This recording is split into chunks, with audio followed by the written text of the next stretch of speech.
આજના દિવસમાં બે સરસ મજાના કાર્ય થઈ ગયા. એક તો આ કબૂતરના બચ્ચાનો સવારમાં જીવ બચાવી લીધો, અને બીજું જે કતલખાને 331 જીવ કટિંગ માટે જતા હતા એને બચાવીને આજે એને કૃમિનાશક દવા અને રોગ પ્રતિકારક શક્તિ વધારવા માટેની વેક્સિન લગાવી.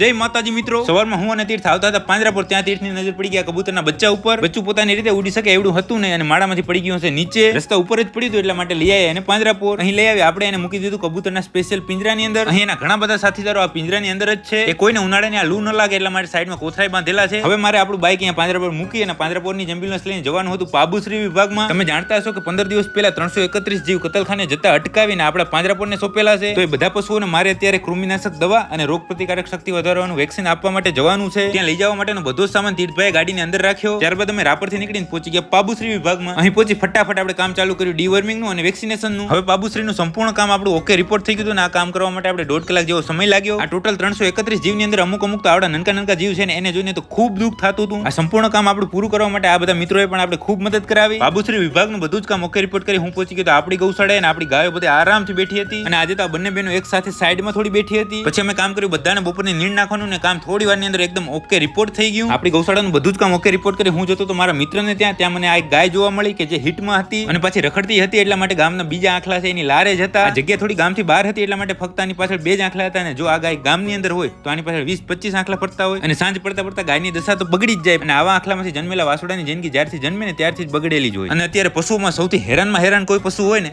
તો એ આંખલા છે. માટે તમારામાં થોડી એ કઈ વિચારવાની શક્તિ હોય ને તો થોડું આ આંખલા માટે વિચારો. તો ભલે મિત્રો હવે આજનો દિવસ પૂરો, આજનો વ્લોગ પૂરો. તમે લાઈક, કોમેન્ટ, શેર કરવાનું ના ભૂલતા.